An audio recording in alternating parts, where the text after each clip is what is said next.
Assalamualaikum warahmatullahi wabarakatuh. Selamat datang di channel Randanes, sahabat Randanes dimana saja berada. Kali ini saya akan memberikan rangkuman mengenai cerita menikmati cerita sejarah. Ini ada di kelas 12. Rangkuman sangat singkat sekali. Baik, yang pertama kita mulai saja ya. Novel sejarah dari pengertiannya merupakan sebuah genre yang penting dan sering ditulis di negara-negara barat. Negara-negara tersebut menanamkan pentingnya sejarah dalam pendidikan. Novel sejarah itu membantu memperkenalkan dan mengakrabkan suatu masyarakat pada masa lalu bangsanya. Jadi jangan lupa sampai melupakan sejarah. Yang kedua itu ada novel sejarah dapat dikategorikan sebagai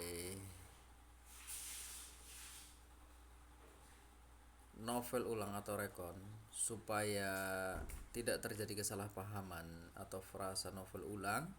Berikut ini penjelasan tentang jenis novel.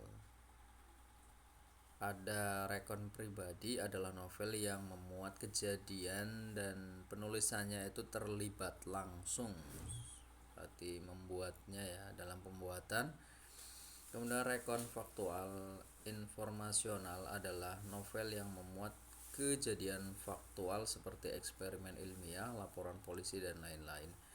Rekon imajinatif adalah novel yang memuat kisah faktual yang dihayalkannya dan diceritakan secara lebih rinci. Jadi ada 3 pembagiannya.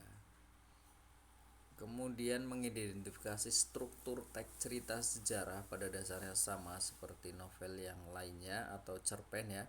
Yang pertama adalah pengenalan situasi cerita, position orientasi. Pada bagian ini pengarang itu memperkenalkan setting cerita baik waktu, tempat maupun peristiwa. Selain itu orientasi juga dapat disajikan dengan mengenalkan para tokoh, menata adegan dan hubungan antar tokoh. Saya tidak menjelaskan karena sudah jelas ya. Yang kedua mengungkapkan peristiwa. Dalam bagian ini disajikan peristiwa awal yang menimbulkan berbagai masalah, pertentangan ataupun kesukaran bagi para tokohnya. Yang ketiga menuju konflik, rising action, terjadi peningkatan perhatian, kegembiraan, kehebohan ataupun keterlibatan berbagai situasi yang menyebabkan bertambahnya kesukaran tokoh. Yang keempat puncak konflik, turning point, komplikasi. Bagian ini disebut pula sebagai klimaks. Inilah bagian cerita yang paling besar dan mendebarkan. Pada bagian ini pula ditentukan perubahan nasib beberapa tokoh, misalnya apakah dia kemudian berhasil menyelesaikan masalah atau gagal. Nanti bisa saja dari contoh-contoh atau bacaan yang sudah disampaikan ini, informasinya ini nanti pengaplikatifan ya.